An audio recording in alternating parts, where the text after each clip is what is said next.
বন্ধুবান্ধৱীসকল মোৰ আজি আনটাতকৈ লেপটপৰ সকলোকে স্বাগতম জনাইছোঁ। এয়া মই দিনৰ পৰা ভিডিঅ'টো আৰম্ভ কৰিছোঁ। এইফালে গোটেই যোগাৰ পাতি চলি আছে, আপোনালোকে দেখি ধৰিবই পাইছে চাগে। আজি আহিব আলহী, তাত আলহী চলি আছে। এইফালে মাহী মাহঁত সকলোৱে মানে যোগাৰ কৰি দি আছে, মই ৰেডি কৰি আছোঁ। আজি মানে পূৰা কি বনাওঁ ভাবিছোঁ। এয়া প্ৰথমতে লৈছোঁ মাছ ফ্ৰাই কৰিব। এয়া মাছখিনি মই প্ৰথমতে ফ্ৰাই কৰি ল'ম। এয়া দেখিছে নহয়, মাছখিনি দি দিলোঁ। সেইফালে মাহীহঁত কঁঠাল কাটি আছে, মামীয়ে আদা নহৰু গুচাই আছে। এয়া কঁঠাল কটাও মই কঁঠালখিনি তেল দি দিলোঁ। এইফালে পটল পষ্ট বনাইছোঁ, আদা নহৰু মছলাটো দি দিলে। এইফালে পটলখিনি তেলত দি দিলোঁ। মাছখিনি ফ্ৰাই হোৱাৰ পিছতে হালধি নিমখ সানি মেলি পটলখিনি দি দিলোঁ। এতিয়া পটলখিনি ফ্ৰাই হৈ লওক। এতিয়া এয়া মামীয়ে মছলাখিনি দি দিলোঁ। এয়া হৈছে ধনিয়া পাউডাৰ, এইফালে গৰম মছলা, বিলাহী পেষ্ট আৰু তাৰপিছত সৰিয়হ পেষ্ট। এইফালে একদম মানে গোটেইখিনি ৰেডি কৰি দিছে আৰু মছলাখিনি ধৰিব পাৰিছে। পিঁয়াজ পেষ্ট আৰু পষ্ট, কাৰণ এই পষ্ট দি বনাম। পষ্ট আৰু মগজ আছে তাতে, এইটো দি বনাম কাৰণ পটল পষ্ট সেইকাৰণে। এয়া প্ৰথমতে পিঁয়াজখিনি ভাজি ল'লোঁ। সেই পটল লগত দি দিছে। এতিয়া পিঁয়াজখিনি ভাজি লৈ ধুনীয়াকৈ তাৰপিছতে ইয়াতে দিলোঁ আদা নহৰু পেষ্ট। মামীয়ে পেষ্ট কৰি আনি দি দিলে। গোটেইখিনি মামী আৰু মাহীয়ে পেষ্টবিলাক ৰেডি কৰি দিছে, মই খালি বনাইছোঁহে আৰু এইফালে পিঁয়াজ পেষ্ট, হালধি, জিৰা গুড়ি গোটেইখিনি দিছোঁ আৰু তাৰপিছত ধনিয়া গুড়ি এনেকৈ দি এইখিনি অলপ সময় লৰাই দিছোঁ। মছলাখিনি সকলোখিনি দিয়ালৈকে তাৰপিছত দিলোঁ এয়া বিলাহী পেষ্ট, ভালকৈ লৰাই দি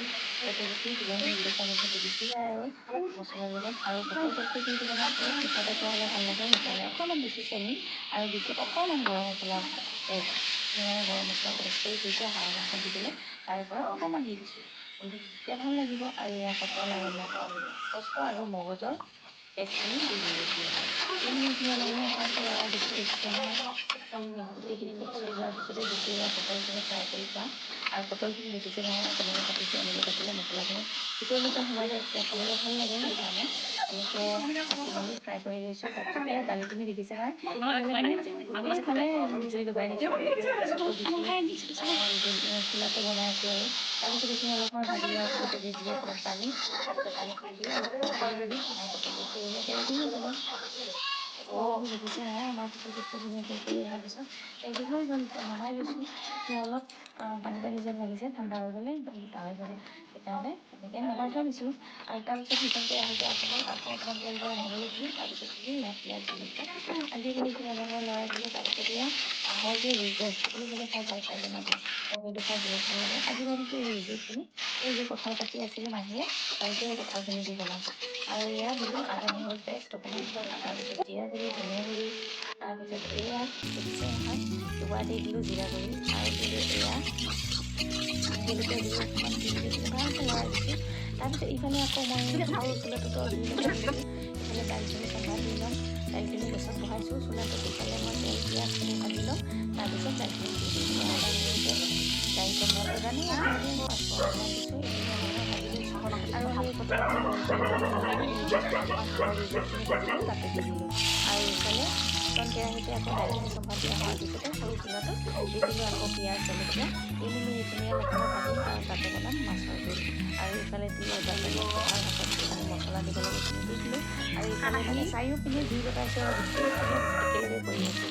তাৰপিছত এয়া আদা নহৰু পেষ্ট, পিঁয়াজ পেষ্ট, জিৰা গুড়ি, ধনিয়া গুড়ি, হালধি এনেকৈ দি মেলি এইখিনি ভালকৈ লৰাই দিছোঁ। মছলাখিনি ভালকৈ ভাজি লৈছোঁ। তাৰপিছত দিছোঁ এয়া বিলাহী গুড়ি, কাৰণ এইখিনি বনাম মাছৰ জোল অলপ ধুনীয়া হ'ব লাগিব। সেইকাৰণে এইখিনি ভালকৈ অলপ লৰাই ভালকৈ সিজাই ল'ম।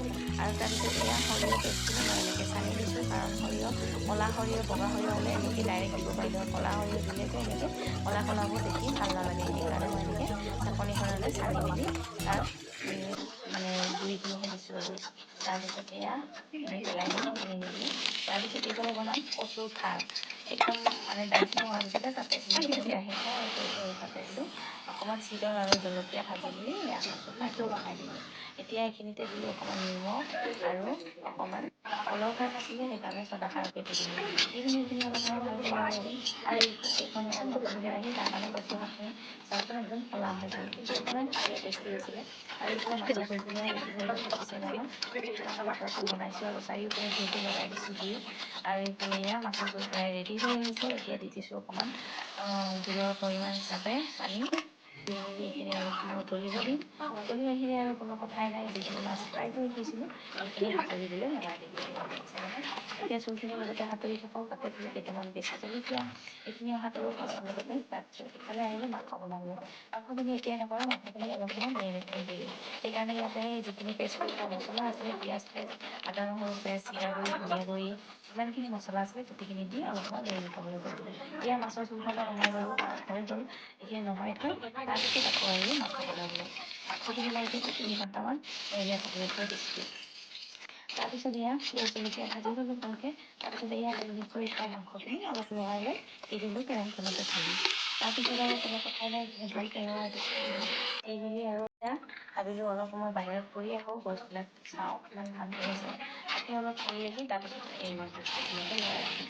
প্ৰায় মাংস আমাৰ হৈ আহিলে কালাৰটো দেখি আপোনালোকে ধৰিব পাৰিছে দি দিলোঁ ফ্ৰাই কৰি থোৱা আলু পিচখিনি দি মেলি এইখিনি আকৌ ভালকৈ লৰাই দিলোঁ মাংসখিনি দেখি লগ লাগিছিলে আপোনালোকক দি দিলোঁ জোলৰ পৰিমাণ হিচাপে পানী এয়া অলপ যিহেতু আলহী আহিব সেইকাৰণে সকলোৱে ৰখি আছে জেঠীও আহি পালে আমাৰ মাহী সকলোৱে বহি আছে আৰু এয়া আমাৰ এইফালে আমাৰ আলহী আহি পাই গ'ল আলহীৰ কাৰণে এয়া চাহ যোগাৰ চলি আছে দেখিছে নহয় গোটেইখিনি ৰেডি কৰি থৈ দিওঁ আলহীখিনিক বাৰু নিদেখুৱাওঁ কাৰণ আলহীখিনিক পিছলৈ কেতিয়াবা দেখুৱাম আজি নেদেখুৱাওঁ কাৰণ প্ৰথম আহিছে হ'বও পাৰে সিহঁতৰ সেইকাৰণে দেখুৱালোঁ আৰু এইফালে আমাৰ খানা অলৰেডি ধুনীয়াকৈ আলহীক নহয় আৰু খানা পৰিৱেশন